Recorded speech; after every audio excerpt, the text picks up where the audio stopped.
रॅपिडो या कंपनीमार्फत शहरात मोठ्या प्रमाणात अनधिकृत बाईक टॅक्सी चालवल्या जात असल्याची तक्रार ओला उबेर चालकांकडून करण्यात आली आहे आणि याचा थेट फटका ओला आणि उबेर चालक मालकांना बसत असून त्यांच्या व्यवसायावर गंभीर परिणाम झाला आहे।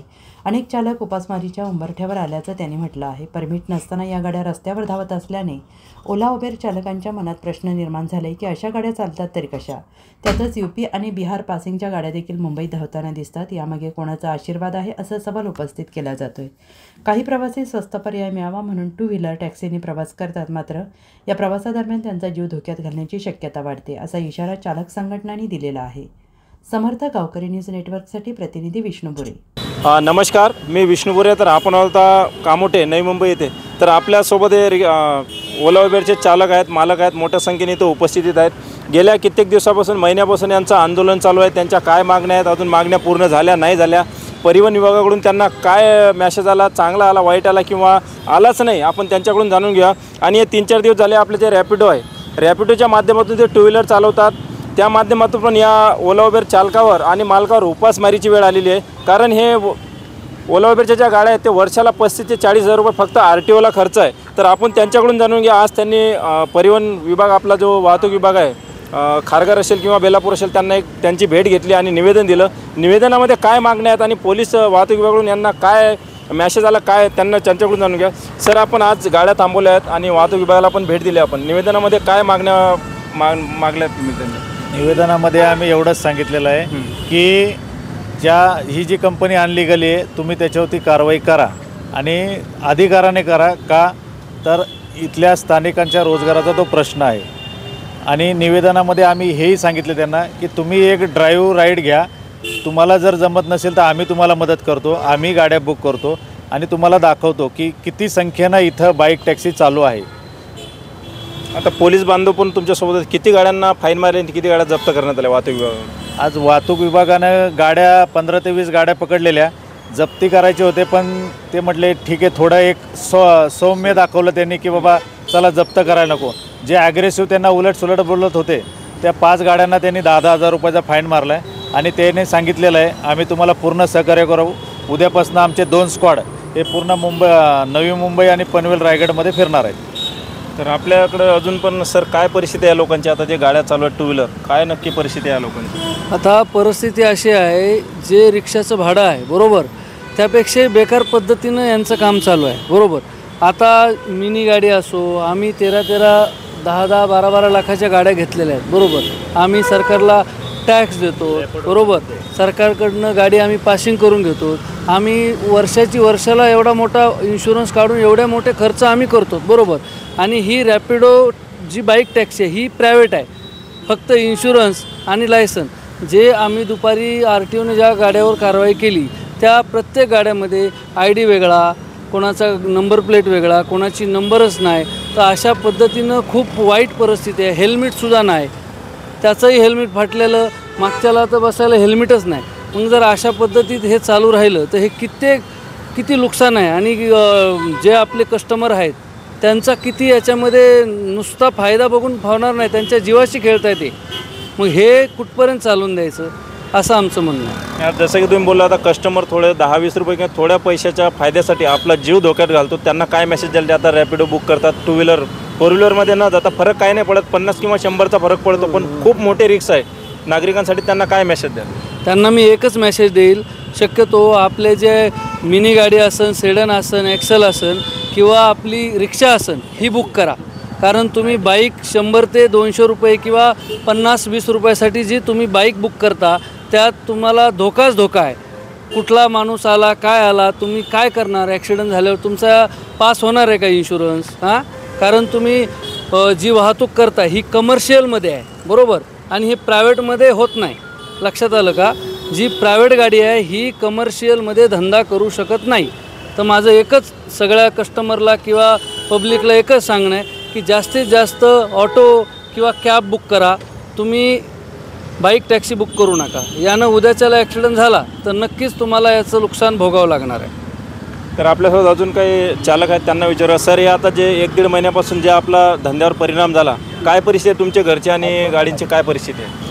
आमच्या घरची सध्या अशी परिस्थिती आहे की सर, आमच्या घरी आता कुठले हप्ते भरायला पैसे नाहीत, आमच्या गाड्या उभ्या आहेत आणि आम्ही जे रेटवाढीची मागणी केलेली आहे गेली 1.5 महिना असंच आम्हाला सरकार खेळवतं आहे आणि आमच्या कुठल्याही मागण्या अनेक मान्य झालेल्या नाही आहेत। तर आम्ही आता अक्षरशः अशा रस्त्यावर उतरण्याच्या कंडिशनमध्ये आहे आणि तीव्र आंदोलन छेडणार आहे आता आमच्या मागण्या मान्य होईपर्यंत। आता अशीच जर परिस्थिती राहिली तर काय पुढचं भविष्य कसं असणार आहे तुमचं? भविष्याचं फारच अवघड आहे, पण जर आम्ही गव्हर्नमेंट जर टॅक्स भरतो आहे, सगळ्या गोष्टी आम्ही सगळ्या पे करतो आहे, मग आमचा त्या गोष्टीचा फायदा काय? त्या ज्या गोष्टी आता प्रायव्हेटमध्ये बिझनेस करतात मग यांच्यावरती कारवाई का होत नाही, हा मुद्दा आहे। अजून काही ड्रायव्हर आहेत आपल्यासोबत, आपण त्यांच्याकडून जाणून घेऊया। साहेब काय सांगाल, आता जर अशीच जर परिस्थिती राहिली तर काय परिणाम होऊन तुमच्या आता गाडीचा EMI असेल, घराचं रूम भाडं असेल, मुलाचं शिक्षण असेल, कसं काय होणार? अक्षरशः आम्हाला असं झालं आहे की आता जर बाईक वगैरे जर चालू झालं आणि आम्हाला जे रेट नाही दिले तर आम्हाला अक्षरशः गावाकडे जावं लागेल सर। वर्षाला किती खर्च येतो गाडीला फक्त पेपर क्लिअर करण्यासाठी? एक 70-80 हजार रुपये खर्च येतो आणि एक्स्ट्रा जो एक्स्ट्रा खर्च आहे जर राऊंड फिगर जर धरलं तर तो वर्षाचा खर्च भरपूर आहे आणि त्याच्यामधून जर आमचं जर नाही भागलं तर मग आम्हाला गावाकडे जायला याशिवाय पर्याय नाही आहे। त्यासाठी तुम्ही प्लीज काहीतरी करू शकता का? जे परिवहन मंत्री असतील, परिवहन विभाग असेल, त्यांना काय सांगाल आपल्या माध्यमातून? मग तेच म्हणतोय सर, तर परिवहन महामंडळाने आमच्यासाठी काहीतरी करायला हवं आहे। Okay sir. तर बघू शकता, हे आहेत आपल्या ओला उबेर चालक असतील, मालक असतील, यांच्या व्यथा जाणून घेतल्या आपण। खूप बिकट परिस्थिती आहे, जशी शेतकऱ्याची परिस्थिती आहे तशीच या लोकांना आता वेळ आलेली आहे, कारण ज्या बाईक आता कार्यरत झालेल्या आहेत त्याच्यामुळे यांच्या बिझनेसवर खूप मोठा परिणाम झाला। आता सकाळी जर यांनी लॉग इन केली तर लगेच बुकिंग यायची तुम्हाला, पण आता अशी परिस्थिती झाली, तासन तास 2-2, 3-3 ॲप आहेत त्यांच्याकडे, तरी पण बुकिंग येत नाही आणि तसंच त्यांना तात्काळच बसावं लागतं, कारण घरून सकाळी लवकर निघतो माणूस 4, कोण 4 वाजता लॉग इन करतं, कोण 5 वाजता, कधी कधी आंघोळ किंवा ज्या नाश्ता वगैरे न करतात ते लोक लॉग इन करतात, किंवा जाऊ द्या आपण सकाळी लवकर गेलं तर 2 पैसे आपल्याला जास्त भेटतील, पण त्याला 10-12 वाजले तरी बुकिंग येत नाही। संध्याकाळी तो रात्री घरी यायचा वेळ नाही, रात्री 12-1 वाजता येतात, मुलं विचारतात पप्पा किती वाजता येतात, पप्पा सांगणार काय, त्याला बुकिंगच नाही, कुठल्या तोंडाने तो घरी जाणार? त्याच्यामुळे त्याच्यावर खूप मोठं संकट पडलेलं आहे। रूम भाडं कसं भरणार, गाडीचा EMI कसा भरणार, पेपर कसे क्लिअर करणार आणि मुलाचं शिक्षण कसं करणार? तर माझी सर्व नागरिकांना विनंती आहे, जे ओला उबेरच्या गाड्या बुक करतात त्यांना माझी कडकडीची विनंती आहे, जनतेची विनंती आहे की कृपया करून तुमच्या 10-20 रुपयासाठी ते 2 व्हीलर बुक करू नका। बायचान्स सुदैवाने ॲक्सिडेंट होऊ नये, पण झाला तर तुमचं खूप मोठं नुकसान होणार आहे, तुम्हाला 1 रुपया भेटणार नाही, कारण हे लोक दरवर्षी इन्शुरन्स काढतात। ड्रायव्हरचा इन्शुरन्स कमी असेल पण पॅसेंजरचा इन्शुरन्स कमीत कमी 2 ते 4 लाख रुपयापर्यंत ते इन्शुरन्स काढतात।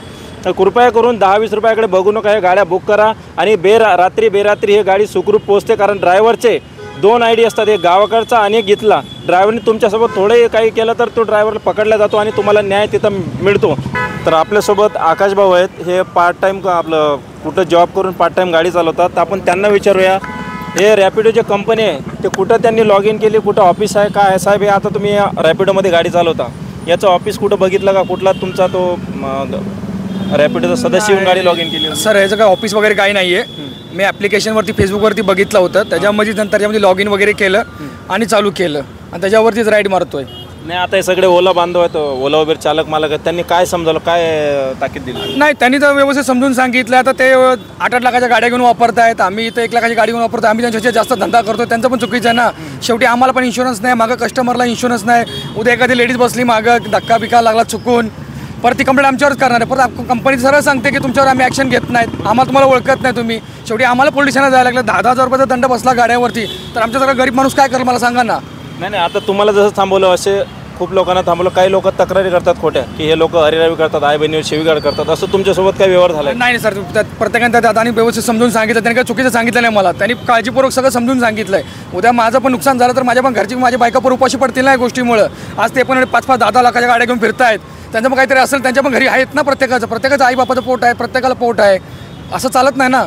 आता शेवटचा प्रश्न, आता तुमचे मित्र असतील किंवा असेच बांधव ऑफिसमधून पार्ट टाईम हे करतात 100-200 कमावण्यासाठी, हे लालच बुरी बल आहे असं बोलतात, पण याच्यामध्ये खूप धोकादायक काम आहे, तर काय सांगाल दुसऱ्या लोकांना जे 2 पैशासाठी आपण चला गाडी चालू म्हणून? माझ्या प्रत्येक रॅपिडो मित्राला एखादा आता शेवटची विनंती आहे, हे सगळं बंद करा, कारण ह्याला जर लिगल काय प्रोसेसच नाही यायची तर उद्या आपला ॲक्सिडेंट झाला किंवा मागच्या कस्टमरचा ॲक्सिडेंट झाला किंवा उद्या आपली गाडी पकडली, RTOने जर जमा केली तर ते 10,000 रुपये दंड तर वेगळाच, आपली मला वाटतं वर्षाची पण इन्कम तेवढी नाही आहे जर पार्ट टाईमसाठी करायला गेलं। माझं प्रत्येक रॅपिडो मित्राला एकच विनंती आहे, बंद करून टाका रॅपिडो, काही टेन्शन नाही, आपल्या बाकी स्विगी आहेत, झोमॅटो आहेत, ते ॲप्लिकेशन वापरा, काही हरकत नाही आहे, पॅसेंजरची कोणतीही टू व्हीलरची ॲप्लिकेशन तुम्ही वापरू नका. माझी नम्र आणि कळकळीची तुम्हाला विनंती प्रत्येक रॅपिडो मित्राला. नाही सांग नाही, आता तुम्ही हे समस्या ऐकून घेतल्या. आता तुम्हाला माहिती नव्हतं आतापर्यंत नक्की काय आहे रॅपिडोमध्ये काय होतं काय झालं तर आता तुम्ही निर्णय काय घेतला? मी आता निर्णय घेतला की याच्यापुढे रॅपिडो मारत आहे. पॅसेंजर ॲप वापरायचीच नाही आहे, कारण त्यामध्ये लेडीज बसतायत ना, आहेत ना, कमर्शियल व्हेकल आहेत ना, तुम्ही बसा ना गाडीमध्ये, तुम्ही व्यवस्थित बसता. कधी ब्रेक मागं पुढे होतो, तुम्ही येतात टांगल टच होता. त्याशी तुम्ही कार एवढ्या वेळ दिलेत, तुम्हाला रिक्षा आहेत त्या वापरा ना तुम्ही. मला कंपनीला पण आणि आमच्या माननीय मुख्यमंत्र्यांना पण तीच विनंती आहे की रॅपिडो पूर्णपणे बंदच करून टाका. महाराष्ट्राचे सर्वमान्य दैनिक समर्थ गावकरी अहमदनगर, पुणे, नाशिक, जळगाव, धुळे, नंदुरबार, सोलापूर, कोल्हापूर, सांगली, सातारा, मुंबई, ठाणे, पालघर, रत्नागिरी, रायगड, सिंधुदुर्ग, नांदेड, उस्मानाबाद, बीड, औरंगाबाद, नागपूर, गडचिरोली, भंडारा, गोंदिया, अकोला, यवतमाळ, बुलढाणा येथून एकाच वेळी प्रसिद्ध होणारे एकमेव दैनिक, सर्वसामान्य जनतेचे खुले व्यासपीठ. संपादक आहेत विश्वासराव आरोटे.